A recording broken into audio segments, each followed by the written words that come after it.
And that is one reason I'm going to be arguing against a lot of what people are arguing in this room, because there's fundamental research that shows that the model of how money is created, which you actually have inherited from the central banks, is not correct. And therefore what you're arguing against doesn't actually exist.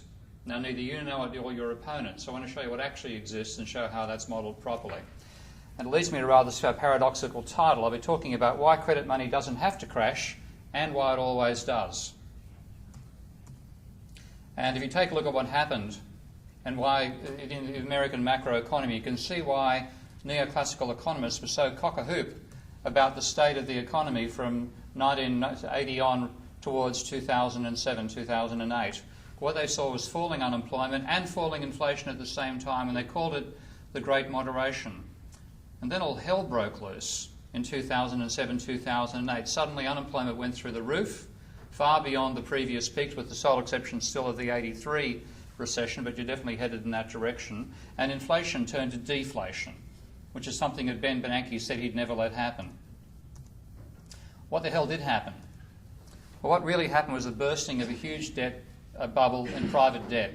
If you take a look at the level of private debt in America and go back to the 1920s, you'll see there's one other bubble back in the 1930s when debt hit a high level, but nowhere near as high as we've got today. But the important level I want to compare to what we hit in mid-2008 was the level of debt America was in 1930, the end of the Roaring Twenties, before the Great Depression began. And what you can see there is that was 175% of GDP. The ratio of private debt, which is household plus business, including financial corporations, that level of debt was 175% at the end of 1930. You cracked through that level in about 1996. And you've now gone to the stage where, by 2008, your debt ratio is pretty close to 300% of GDP. Now you can see you've turned down since that point. And that turnaround is why you're experiencing a crisis. Because you've gone from a Ponzi economy, where all of you look like Charles Ponzi prior to the fall, to a Ponzi economy where you look like him afterwards. Only the responsible ones aren't yet in jail. Now, should a debt bubble matter? Well, according to conventional economic theory, it shouldn't.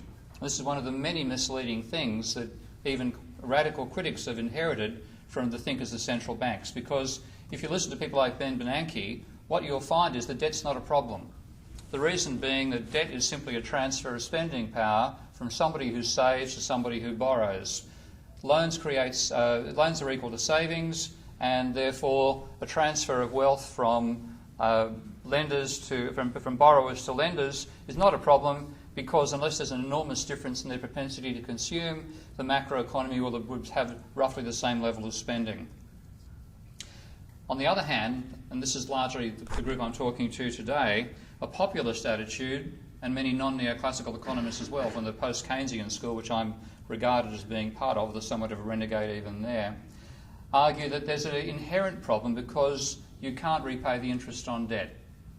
And this is taking an argument from an academic paper by a Canadian political economist, Louis-Philippe Rochon, summarising the debate in about 20 years of post-Keynesian literature, to say that even the existence of profits has been a conundrum for this school, because according to their model, according to the theory of money they were putting forward, firms can't even make profits, let alone pay the interest on debt. Now, I'm going to go through a series of myths with you, and the first is the neoclassical myth that is promulgated by arguments about the money multiplier, that deposits create loans. And the argument about how money is created, which I've heard people here repeat as if it's accurate, is the following. The government creates a certain amount of base money, say it prints welfare checks, handing them over to unemployed people. Those people then put that base money, that's why I've got the abbreviation BM stands for, in their bank accounts. And that then gives the banks money they can lend out. They need deposits before they can loan. They're required to hang on to a ratio called the reserve requirement, so RR%. In America, that appears to be 10%, but I'll elaborate on that later. Hang on to 10% of the money, lend out the other 90%. So 90% gets lent out. That goes to other people who get now as loans, and they put that in a bank, and what you get this chain reaction, iterative process that ultimately means the amount of money created is equal to the injection of base money divided by that reserve requirement. So if the base money injection was $1 billion, then the total amount of money is created of $10 billion, $1 billion being the actual government money, $9 billion being credit money. That treats banks as passive amplifiers of what the government's doing. The government sets the system off, the government decides the reserve ratio, and the banks just then amplify to that level. They're simply intermediaries. And therefore the loan transfers money from a saver to a borrower. It creates money, but it doesn't create, it's not creating additional spending power in one sense. It's got minimal macroeconomic impact. That's the argument they'll make about the level of debt. It doesn't really matter. The reality is very different. And there's been 30 years of good empirical research in the post-Keynesian tradition to establish this, starting with a guy called Basil Moore. And that is, again, I see people here who agree with this, pay banks create credit money out of nothing. But the way they do it doesn't depend upon deposits at all. And this was well summarised by an article that Basil quoted from a Federal Reserve economist trying to understand what was going on with their attempts to control the quantitative amount of money in the economy. Back in the days they tried to regulate the amount of money. That economist said, in real world, banks extend credit, creating deposits in the process, and look for reserves later. So reserves come after the event, loans create deposits. Now, you can find exactly the same argument found empirically by two of the most conservative economists you'd ever hope not to meet, Kittland and Prescott, who won the Nobel Prize for establishing what they call real business cycle theory. But in 1989-90, they did an extremely good piece of empirical research where they concluded, by looking at the data and the timing of changes in the data, that the money base does not lead the cycle. Instead, credit money does by about 3/4. So credit money moves first and government money comes after. So the actual process is not fractional reserve banking. Fractional reserve banking is a mythical explanation of how money is created in our system. It's actually more complex and more simple at the same time. And I'll take you through that happens. Now, it doesn't have to be a problem. I'm not somebody who says debt money is necessarily bad and should be abolished. I want to show why. And I'm going to build a model for you of a pure credit economy, which there is no government whatsoever.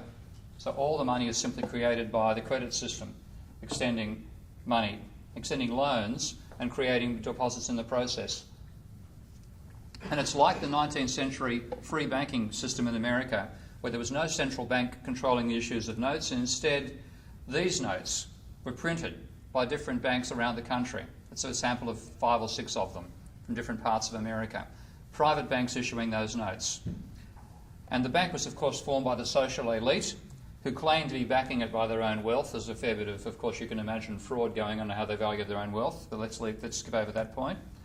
And they then lend those notes to local businesses, which then enabled commerce to take place. So how did that system work? It ultimately failed for fairly obvious reasons, people printing the notes and using it to go spending, what you do call seigniorage. But I'll build a model of that system using 5 fundamental bank accounts. I'm going to require you to think a bit here. First of all, I'm going to say that banks, once they've printed the notes, whack all those notes inside their vault. So they lend from the vault.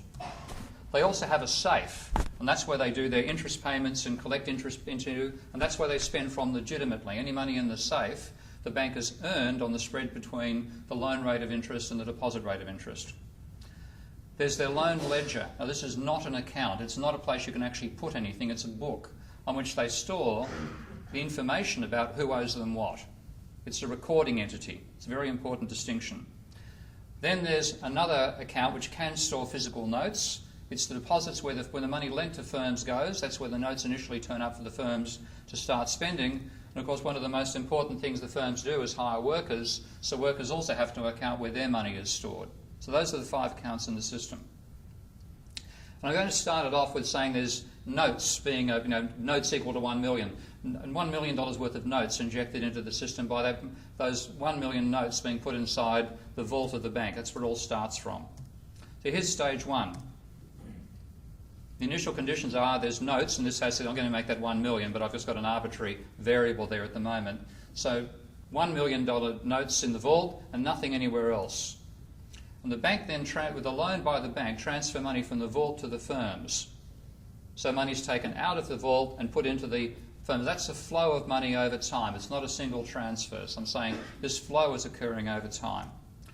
The bank then records those loans in its loans ledger as a separate operation. It says, well, we've lent that money to you. That's what we're flowing into your accounts. That's what we're going to record you owe to us at the moment. The bank then charges interest on those loans. And that's again an accounting entry. It says where the loan contract gives us the right to increment the loan by the loan rate of interest over time. And so if you don't pay it, that loan amount you owe is going to grow. The firm then pays interest, and that the bank then deposits that in its safe. That's a physical transfer of money. So interest payments are taken out of the firm's deposit account and transferred to the bank's safe. The bank then records that payment. Again, this is an accounting entry. It records that by taking that amount paid off the loan. And if the loan, the interest being charged equals interest being paid, then you have no change in the level of recorded on the amount of loans outstanding. The bank then pays deposit interest to the firm, and that's a physical transfer of money as well, out of the safe into the firm's deposit. Follow all those steps? I hope so. Well, the end result of that, of course, is over banks, the vault will be emptied of notes. It all flows to the banks through the firms initially, and then the notes will pass by the firms back to the bank's safe, and the banks will own everything. This is the worry people have got about what's going to happen when you run this. So I'm modelling the system now using a package I call QED. It's been written for me by a computer programmer in England. Beautiful piece of work. QED stands for Quinet Economic Dynamics, because I believe we should be basing our economic theory fundamentally on the work of Francois Quinet and not Adam Smith. That'd be my starting point. So what I get is a chart that looks like this, a set of flow charts, and I can bring that up on screen and show you how it runs. So there it is. I'll just make that graph a bit smaller so you can see the two next to each other. And if I now simulate this, play it over time, then you'll see the amount of money in the vault going down, the amount in the firm's deposit going up, and then as time goes on and the interest is charged, I'll just accelerate the rate then, the payment of interest flowing money out of the firm's account into the safe. And over time, all that money that's first paid off to the firms ends off going across to the safe. And you can see this happening over here on the charts too. So this would be a recipe ultimately for the bank taking over the whole system, the firms would go bankrupt. And that's the worry that most people have got about how do you pay credit interest. Let's get myself ready. I'll just load a second file here and then go back to the presentation. Okay. What I do to realistically close it at the most basic level, of course the firms don't just leave the money in their account, they hire workers with it to work in the factories. So they've got to pay wages to the workers for that, and there's now a transfer of wages from the firm's account across to the workers' account.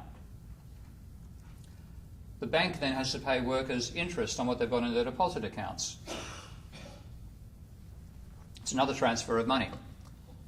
And then workers and bankers both consume, which means they transfer money from their accounts across to the firm's account. So that's the overall, the simplest possible way I can put all this together. Now, what is the end result? Well, according to a lot of people in this room, it'd be bankruptcy because the firms wouldn't get enough money to repay their debt. In fact, what happens, it's a sustainable system. The firms can make profits, the workers earn wages, the banks earn interest as well. Now, most people don't think that's possible. And this is a common belief. The argument is that interest can't be repaid because the loan is less than the loan plus interest, and firms can't make monetary profits. And that's the point I summarised from Louis-Philippe Rochon, but many other versions of the same have been repeated in this room in the last day, and I've heard elsewhere. They're all wrong for a simple reason. They're confusing stocks with flows. The loan size in dollars is a stock. It's X dollars put into account at a particular time. The turnover of economic activity is dollars per year. One is a stock, the other is a flow. A certain injection of money can allow much more turnover in a year than the actual stock injected in the first instance. Now, I can show this by showing you that it works in a simple way, because if it were true that it couldn't be done, then no mathematical model I could give you that accurately described the flows could show you anything other than the firms going bankrupt. But in fact, and that would be shown up if the firms would run out of money. But instead I'll show you the accounts stabilise. The vault empties over time because everything's going out of the vault, nothing coming back in again at the moment. What actually happens is, over time, those accounts stabilise. So I bring up the same diagram again, but with this new model inside there. I'll just run the graph. I'll run the model first of all. And what you find is the vault empties as before, but the firm's account will stabilise at a positive level, so will the workers' accounts, and so will the bankers' accounts. And if I stop things, if I change what's being displayed here to show you the flows per unit of time per year, then what you find is ultimately those flows stabilise. So the system is sustainable, and the banks must therefore be managing to pay the interest on the debt that they've, accumulated. And when you take a look at a graph of what's going on, then you will see that occurring. They stabilise over time. Let's go back and stop that simulation.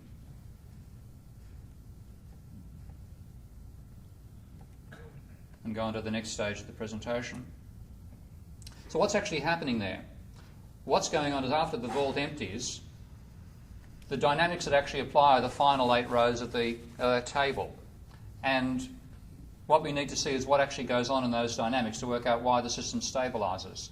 So if you add up those elements I've got there, which are the rates of flow of money into and out of the accounts, they'll all stabilise at the following, of all those columns, the flows sum to 0. When you look at what that means, these are the conditions you need. For the loans account to stabilise, the interest charge has to equal the interest paid.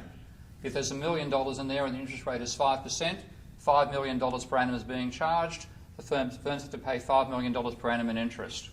The firm's outflows are the interest they have to pay on loans and wages. Well, if that's equal to the deposit interest that they're earning on the deposit account, plus consumption by bankers and workers, that'll stabilise.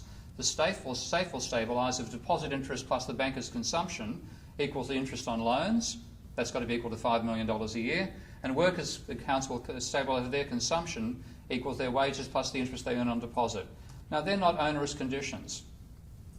They work. And I can actually show the vault will also stabilise if I allow loan repayment to equal the rate of creation of new loans. So when I bring that back in, what I now have is the banks repaying some loans, which is a transfer of money from their account to the vault, and then the bank records that change on the ledger, and you get a sustainable system again where the repayment of loans has actually created reserves for the banks. And I can simulate that as well. It's another built-in simulation I'll show later. Income stabilised. With that $100 million injection, wages are $310 million a year, net interest is $3.72 million, and profits are $217 million.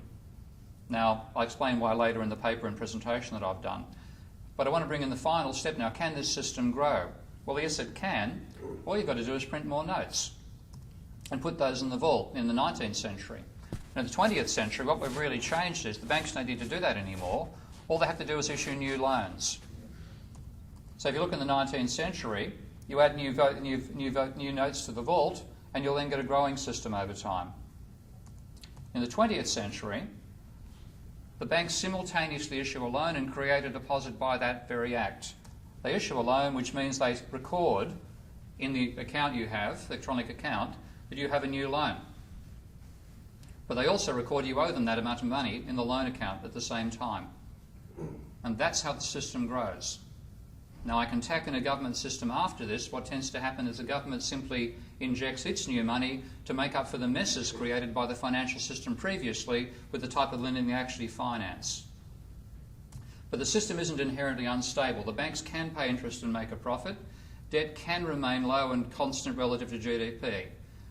And you also need rising debt for a growing economy. Again, I'm not anti-debt on that sense if debt's being used to finance productive activities. And you get two very good arguments about this, one from Hyman Minsky, the other from Schumpeter. I'll show them both. Minsky argues that if you're going to have a growing economy over time, then you have to have aggregate demand somehow exceeding incomes at the same time in society. And for that to happen, somebody has to be financing their expenditure by issuing debt. Now that sounds a bit curly for most people, so a better case is to take the entrepreneurial angle and look at Schumpeter. And he argues that growing debt adds to demand beyond that generated by the circular flow of goods. And debt is an essential element of the entrepreneurial function, because an entrepreneur is somebody who has an idea but doesn't have any money to put that idea into operation. So they need purchasing power before they've got goods to sell. If you think about things like the Tesla automobile, the electric car, effectively that idea to be built, the person who came up with it, unless they're already a billionaire, which does happen of course, has to raise money to build it before they've actually sold the first car. So they need spending power before they've got commodities to sell. And it's the function of the bank loan to give them that power. So entrepreneurial demand is financed not by the circular flow of commodities but by new bank credit. And therefore total credit has to be greater than it could be if it was coming totally from the sale just of existing commodities. Therefore you need growing debt to have a growing economy. So it's not a necessity that there should be a crisis. So where did the crisis come from? It's because there's an incentive to behave badly for banks. And we all know banks are very good at behaving badly. Banking will rise, and I can show this analytically as well as in a simulation, if they issue new money more rapidly, if debt's repaid more slowly, or not at all, I get these results. If I vary so that firms repay their debt more slowly, banks' profit rise. If I vary it so that the amount of money being issued grows more rapidly, bank profits rise. They have a real incentive to create more debt. And in the situation we have in the modern world, there's a third thing: if they circulate the reserves more quickly. That's why you find people on escalators at airports trying to sell you credit cards all the time. So they have a real need to create more debt, circulate debt more rapidly, and convince us not to repay the debt we currently owe them. So they've got an inherent bias to creating more debt. And really, it's like trying to stop King Canute. It's like banks are like the tides. They're always going to be washing towards the shore. Okay? Trying to stop them coming in is like trying to stop the tides. What you have to control is the borrower's willingness to take that debt on.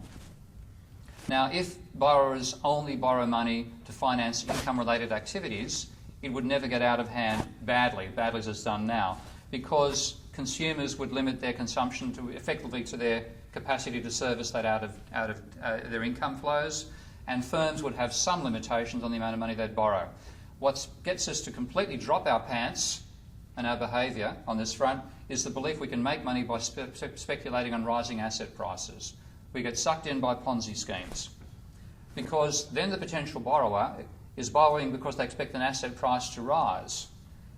They borrow money to buy the asset, that drives up the price of the asset, and that rise entices other people into the market. It's a classic Ponzi scheme.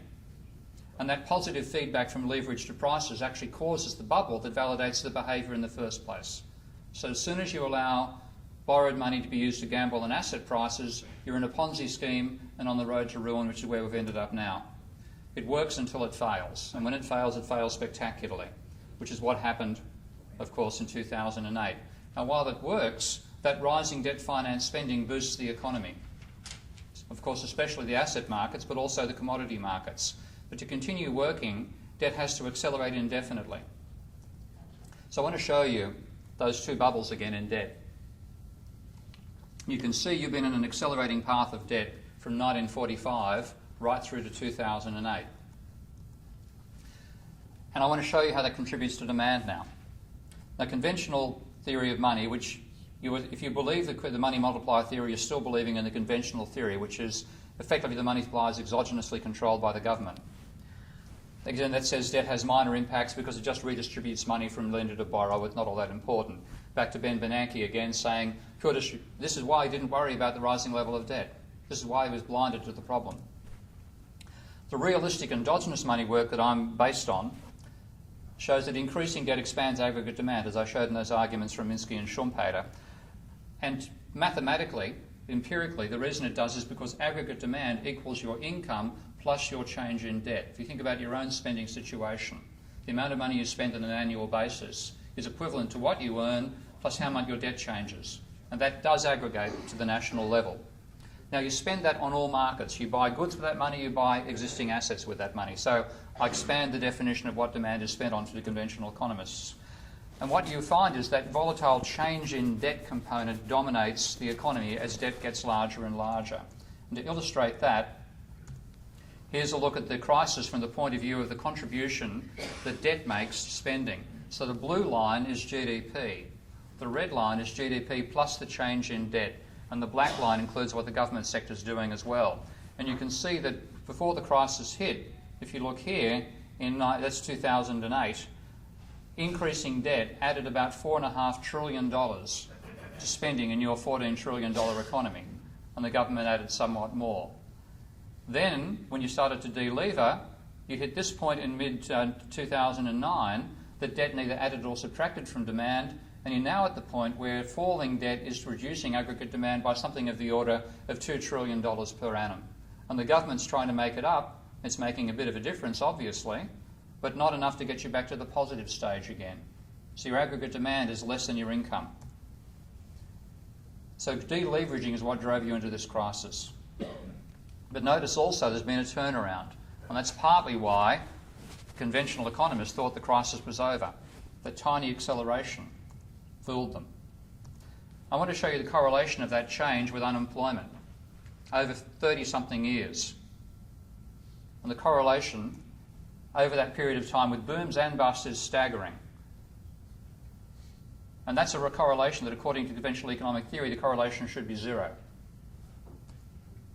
Again, the crisis was driven when you went from changing debt adding to demand to falling debt subtracting from aggregate demand. And again, you can notice the turnaround in the recent data, which has fooled economists to think the crisis ended in mid-2009. Now, there's one more trick to this, makes it a very complex story. This is not simple, and one of the mistakes you can make is basing your reforms on simplistic understandings, because you'll then cause problems which will be blamed upon you, and we're back to the banks being in control once more. Since aggregate demand equals GDP plus the change in debt, then the change in aggregate demand is the change in GDP plus the acceleration or deceleration of debt.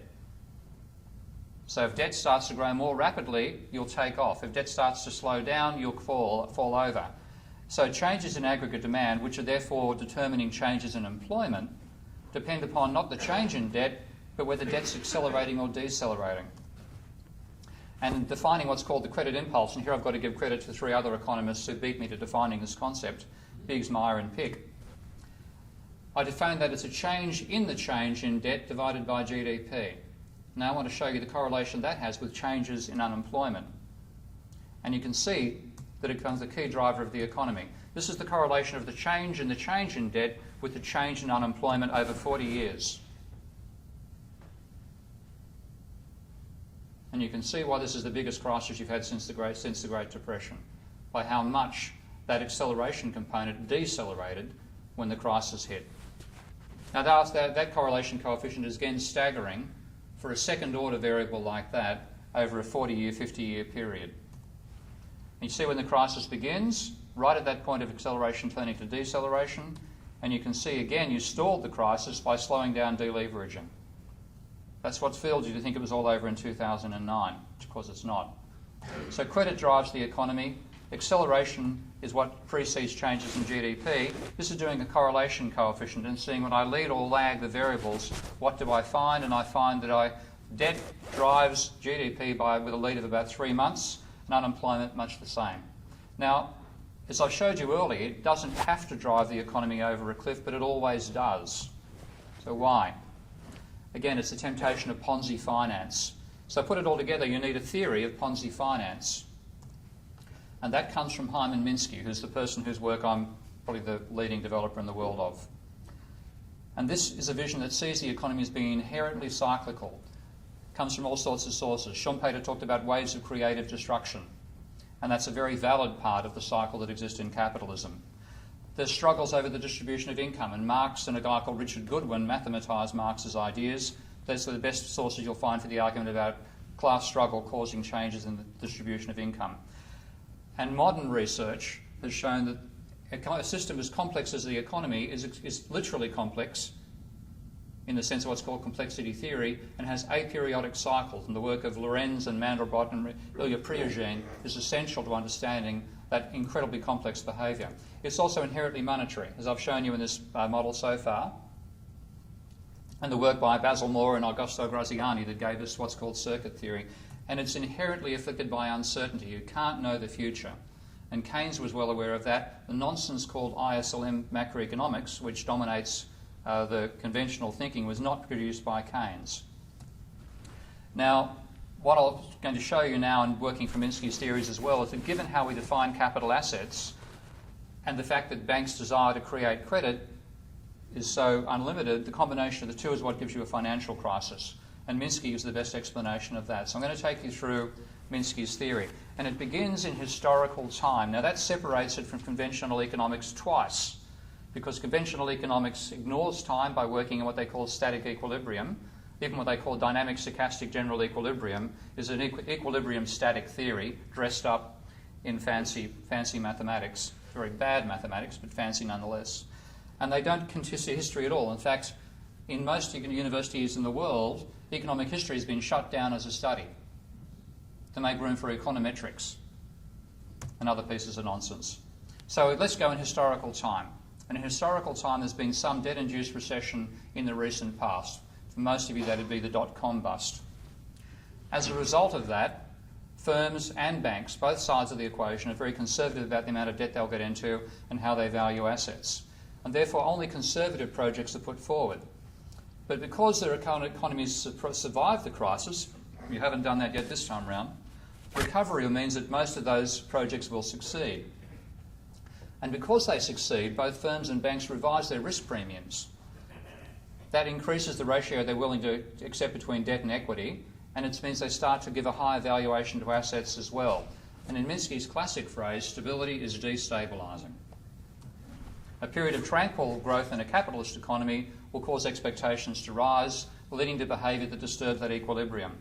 Now, for a while, it's got some justified elements to it. So there's self-fulfilling expectations. There's a decline in risk aversion means there's more investment actually taking place, genuine as well as Ponzi speculation, and that investment causes the economy to grow faster. So there's some legitimate components to it. But ultimately, you get into what Minsky calls the euphoric economy, which describes the behaviour of lots of people in the finance sector who spend most of their time on cocaine. Asset prices rise, and that makes speculation on assets profitable, and any idiot can make money on a rising market. It takes a lot more brains to make it on a falling one. There's an increased willingness to lend, and that increases the money supply because, as I've shown you, it's endogenous, not under control of the central bank. That enables riskier investment still and more asset speculation. And of course, when you borrow money to gamble on assets, you're adding to debt without adding to productive capacity. You're necessarily setting up a failure. And what come out of what you call Ponzi financiers, we could call them bond or SCACE financiers in Australia, after our favourite speculators back in the 1990s. But they're people who have cash flow that's less than their debt servicing costs. And therefore, the way they make money is by selling assets on a rising market. They're therefore incredibly vulnerable to a turnaround in the asset market. And they drive up the price of money because they desperately need that money. They'll pay any price to get the loans because they know they're bankrupt. We don't yet. And rising debt levels and rising interest rates will lead to a crisis. Those rising rates make conservative projects more speculative, ones that were actually well costed. So non-Ponzi investors decide to sell a few assets to service their debts, and the asset bubble ends. It's very easily pricked. Therefore, the trend of rising prices comes to an end, and of course the first people to fold are the Ponzis, because they can't sell assets for profit any longer, they can't roll over their debt, they have debt servicing costs that exceed their cash flows substantially, they're bankrupt. Asset prices collapse, debt to equity ratios rise, that expansion of the money supply ceases and goes into reverse, and you're back where you started again with an economy that slowed down, no investment, you're back in a debt-induced recession. Now, I've actually described this historical process of the last 10 years to you that way, back where you started. And the process will repeat time and time again. It happened in 73, it happened in 83, it happened in 90, and so on. But each time it does, it'll start from a higher debt level. There's a ratcheting up effect going here. You pay off some of the debt, but not all of it. Expectations get restored, and then the whole process starts from a higher level of debt. But eventually you get to a point where there's a level of debt that overwhelms the entire economy. And then you collapse into a debt deflation, and that's where I believe you are now. Now I'm going to show you a model of that. And I model it by bringing in non-linear functions where I had constants in the previous models I've shown you beforehand. So I had capitalist desire to invest being based on the level of profit. The debt repayment rate also based on the level of profit, and the rate at which banks relend based on the rate of profit. And I have endogenous creation of credit via that second mechanism I showed you beforehand of loans being extended and that creating deposits straight away. So firms have a desire to invest, which is funded by increasing their deposit, and that simultaneously increases their debt levels. And I bring in production and price formation here, and I'm going to get curly here, but pardon me, but I think I have to show you some slightly difficult stuff in doing this. I also bring in growth and productivity and labour. And this gives me a new table of financial flows, which I'll leave you to look at in your leisure when the slides are produced. The important additional bit is that bit there of debt-financed investment, which increases the deposits of the firms and increases the debt at the same time. Like the lines of credit, like you're going with your credit card and going shopping and adding $3,000 to your debt level when you buy a new surround sound system and putting $3,000 in the account of the retailer you buy it from simultaneously. I bring in exponential functions for expectations under uncertainty. Again, neoclassical economists think that Keynes didn't handle expectations, which is nonsense.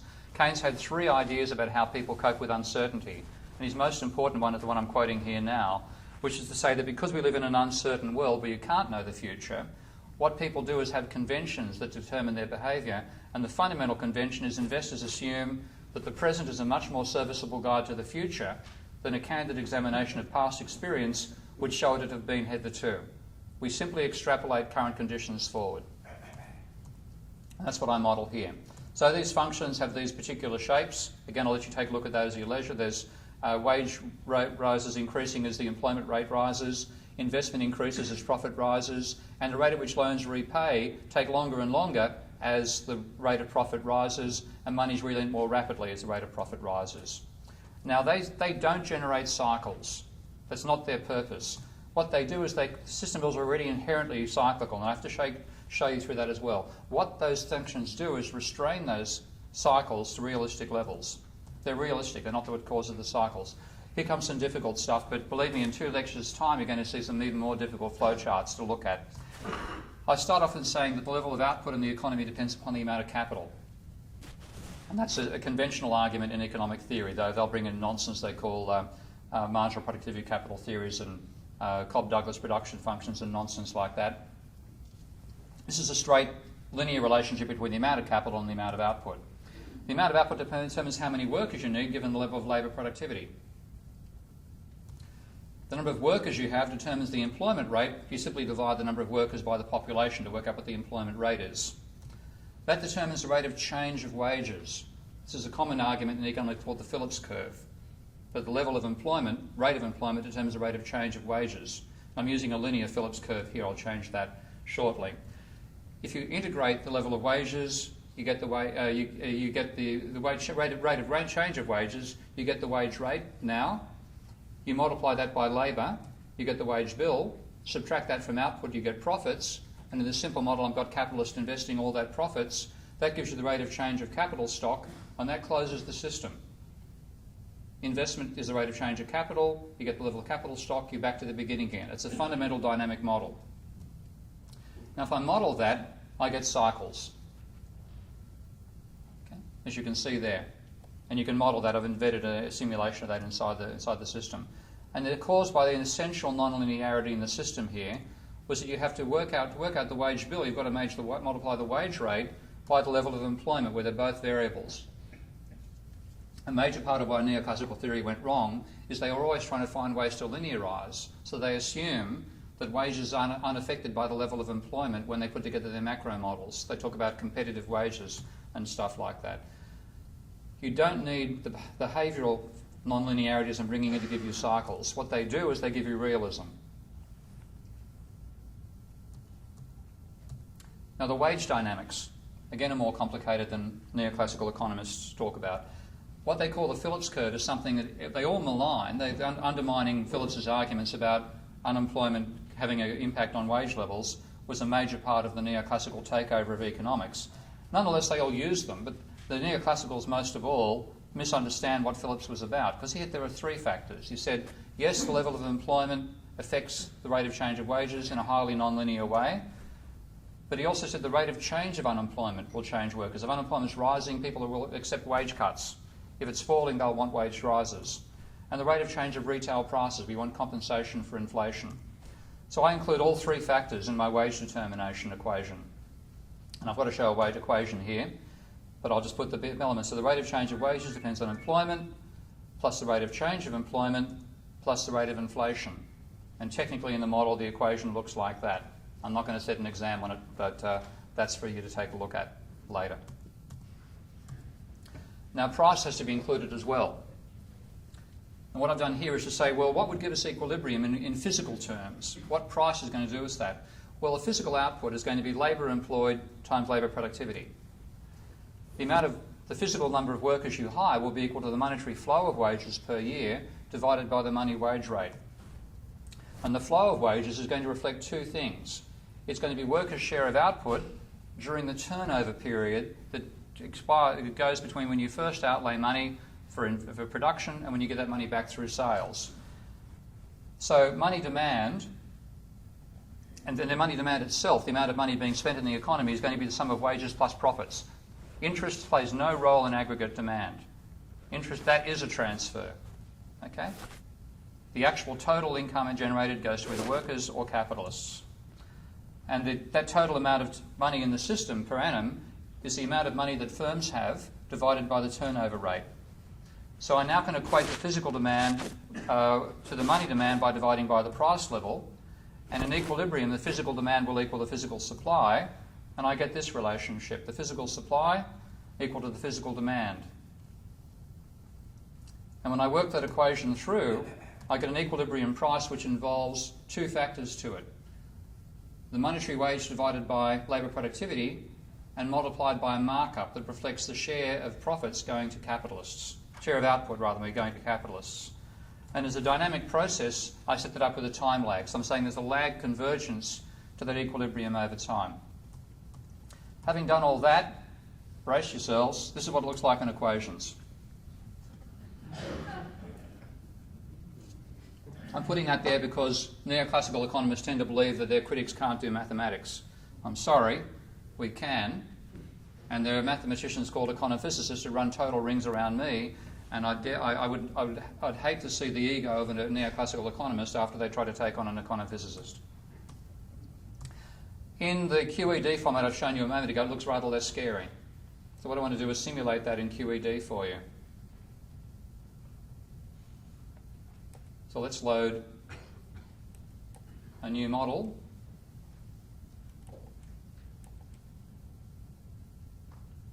And this time I'm going to look at the graphs alone because the diagram gets a bit confusing to follow.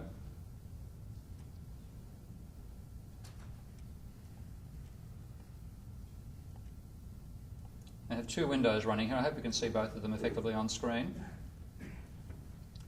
I should change my resolution somewhat. That'll work for most of it.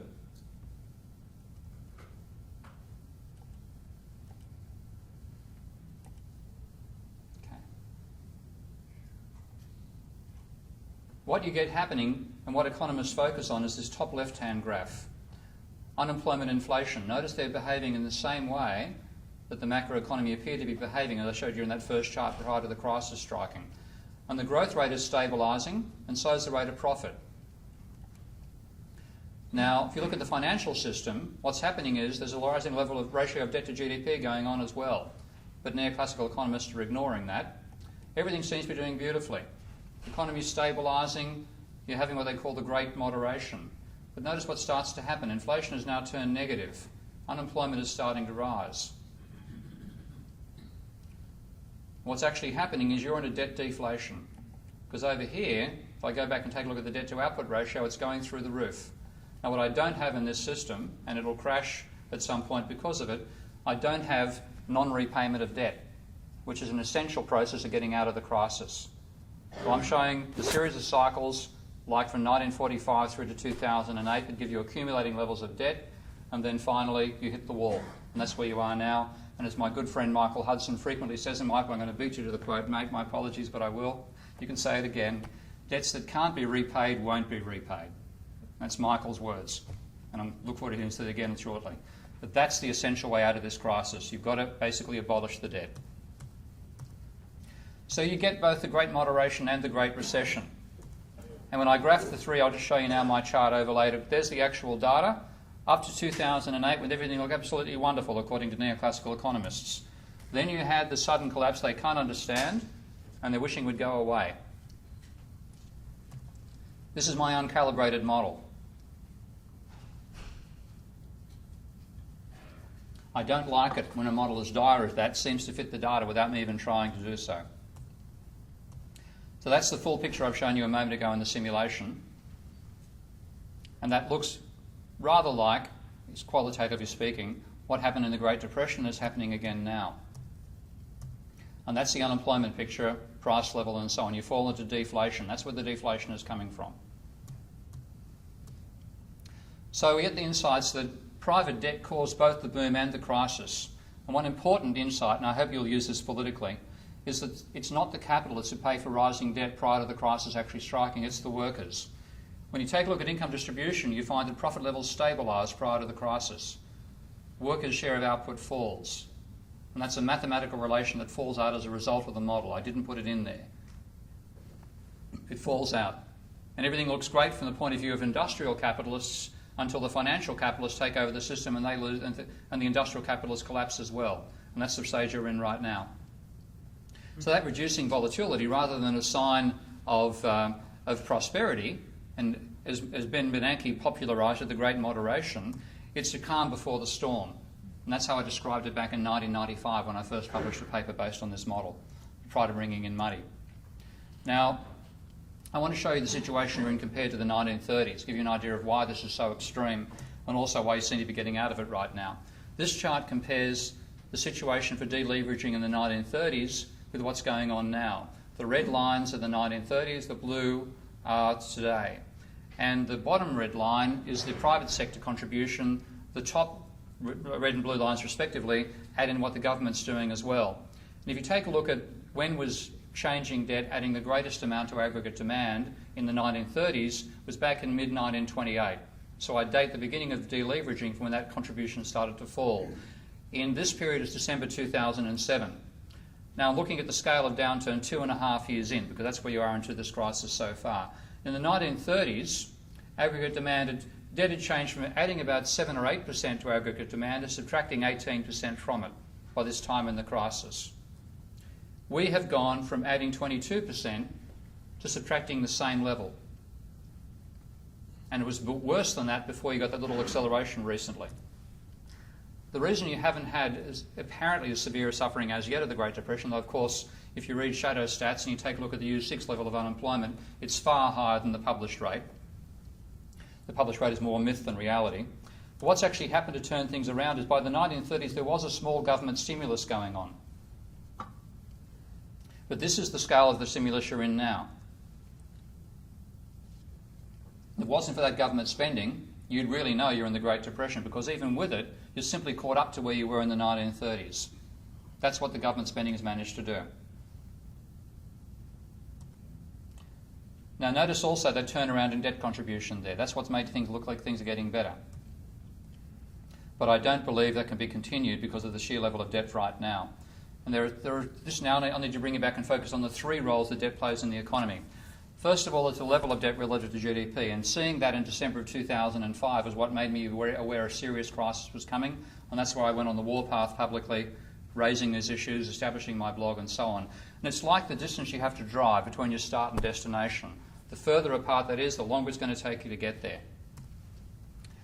And it therefore tells you how long it'll be before the journey is over. The rate of change of debt is a bit like the speed you're travelling to your destination. Now that tells you how rapidly you'll cover the miles, and that's what affects aggregate demand in debt terms. And of course, when you're travelling at say 100 miles an hour along an expressway, physically feeling, you feel like you're sitting still. You're not moving relative to the car. So it feels like constant change. Then there's the rate of change of the rate of change, and that's like acceleration or deceleration. If you put the foot on the floor, you blast and you're going to get there really quickly, you feel, but of course you've got a maximum speed of the car, which you don't notice early on. And if you hit the brake, you wham against the safety belt. You know, what am I facing? That's what scares you. Okay? That's the rate of change of aggregate demand. I think it's getting worse or better right now. And that particular facet is what fooled people. So let's take a look at the three issues. I'm taking a bit of a twisted quote from an Australian rock and roll band. It's a long way from the top of your soldier soul. Any ACD hands in the audience? Good. Okay. This is the rate of change. Now the two dotted lines there are 175% of GDP and 75% of GDP. I notice 2009, halfway through 2009, pretty much when that turned around from growing to shrinking, is when the NDER thought the recession ended. Back in June of last year is when they date the end of the recession. Happy us. To get back from there to where you were before, to pre-Great Depression levels, you've still got to reduce your debt level by 1 year of GDP. And that'll still give you speculative debt in the system because that's the level of debt you had prior to the Great Depression, the Roaring '20s, and it's also the debt you had after the '80s stock market bubble. So it's still got speculative debt in there. If you want to get back to the stage where you've got only productive debt, it looks like that's about 50% of GDP in America. That's back in the 50s when you actually had a decent system of capitalism over here based on industrial capitalists rather than financial capitalists. That'd be only productive debt, but that's going to take you 200% of GDP to get back to. You've got a long way to drive. What about the rate of change? How fast are you getting there? Well, the impact of deleveraging now is equivalent to what happened during the Great Depression. That's showing the unemployment versus the U3 rate. You can see how far down you're turning. And the rate at which debt is being reduced is roughly the same as during the Great Depression. But the fact that you're levelling out now doesn't imply recovery, it just requires a sustained slump. Because you've got to spend all that time at the Great Depression speed to get back to a low level of debt where you can actually be productive.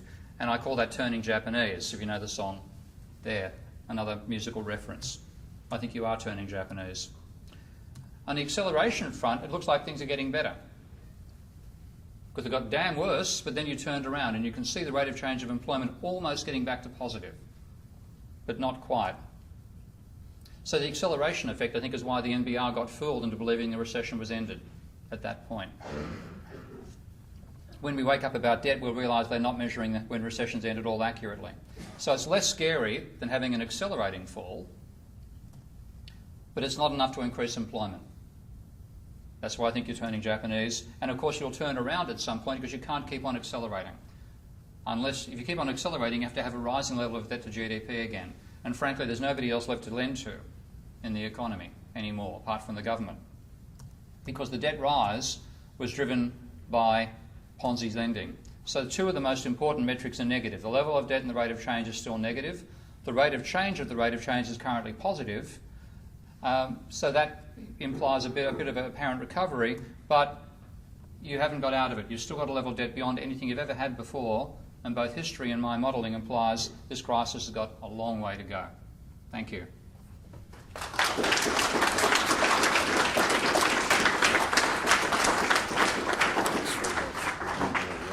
We'll take some questions. Yeah, sure. Yeah. I'll just... Professor King will take questions now, and who's going to hand around the microphone? Bring it over to Dr. Hudson here.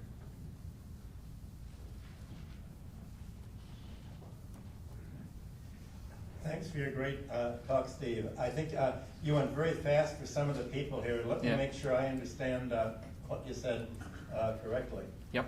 At the very beginning, you criticized the non-neoclassicists for saying, look, the debts with interest can be paid. And you explained that in terms of what I call economy number one, the production and consumption economy.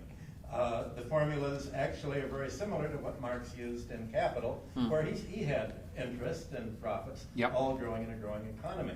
But then you pointed to what the problem was, and that's debt. But the debt isn't given to the production and consumption economy. It goes to the fire economy number two, asset price inflation. Yep. And it wasn't made to increase factories and investment, capital investment, but to raise prices. Now, you had the interesting chart on the GNP plus the debt. I think what you need as a complementary chart is the GDP plus capital gains. And what this is total returns. Because most people, rich people don't make an income. They make capital gains because the taxes are much lower. And I think the key turning point, when you talk about Ponzi schemes, is the rate of capital gain, the volume of capital gains in the economy over the volume of debt. And what happened was that turned negative in 2007. I think so. I think we could remake the national income statistics and not only capital gains but debt, and then you'll see the key is how long can the Ponzi scheme go on? Absolutely. And the answer is it can go on as long as the net cash flow is large enough to pay the interest. But if a landlord buys a building at more than the rent will carry, hoping to sell at a capital gain, but then the rent won't pay the interest charge, and all of a sudden there's debt deflation, then he defaults and you have the debt wipeout. Or he goes and sells the asset on the market to get his money back and ends the bubble in the assets system on the other side. Yeah. Right. Yeah. And the only assumption I'd question is the assumption that in your model where the workers make interest. When a banker sees a worker coming into the office, he sees just what a lawyer thinks when a client comes in. How can I take all his money, wipe him out, and put it in my account? Oh yeah, I'm actually putting the best possible situation forward and still showing it sucks. Perhaps some other economist. Here's another economist. Michael Kumhoff, Dr. Kumhoff. Hi, I want to make one statement and then a question. The question is a bit long, so I apologize, but I need to develop the argument. So the point I wanted to make is that the recent build-up in debt is not a pure Ponzi scheme, because it is also associated with deterioration in the income distribution that basically forced the lower 95% of the population to borrow more in order to consume the growing level of output that was being produced by the economy. And I think that, and I've actually done very recent research, I think that's part of the story, and so to call it pure Ponzi scheme, I think it's not quite accurate. Oh, it's not a pure Ponzi scheme. It's productive economy there as well. There's the Ponzi scheme on top of it. Right. And then I wanted to talk about what you said in the first half of your presentation, that basically the argument that the existence of debt does not automatically have to lead to some sort of crisis is incorrect. And I think we're talking about two different things here. What you were talking about is Minsky-type crises that are not business cycle crises, but they happen over relatively short periods of time, let's say 10 or 20 years, like what we saw prior to the recent crisis or prior to the Great Depression. But there is still the argument when you give the privilege to issue money to private agents, the money that you're issuing is the demand for that is extremely inelastic, right? Because as you said, people need money, people need a transactions medium, right? What that generally means is that whoever has the privilege to issue that medium can charge a price that is very favorable to him. In banking terms, it means that he has to pay a very low interest rate on it. Okay? And so, if I understood your very fast presentation correctly, I'm not sure, but there was one line that said interest paid is equal to interest received, which is basically sort of a competitive thing where the banks... No, it's not competitive at all. So you're saying if I charge you 5% interest on $1 million, you owe me $50,000 per annum. That's all. I'm saying you pay what I charge you. But is it true that what you have for the banks is basically that they charge 5% on the loans, and then somebody else deposits that money in the bank and gets 5%? No, 1%. I've got a spread between deposit rates and loan rates. Now, if that is the case, and you give that privilege to collect that 4% to a private party and let that run for 200 years, wouldn't it be true that party automatically acquires the entire... No, it's not. It can go on indefinitely. It's only when that borrowed money is used to speculate and the debt itself grows without adding to it productive resources that you have trouble. It's not the fact the debt has to grow. And I can run, if you want to, I can show you that model running with a 1% deposit rate and 5% loan. We can run it for 1 million years, it'll still show stability. What gives you instability is asset price speculation.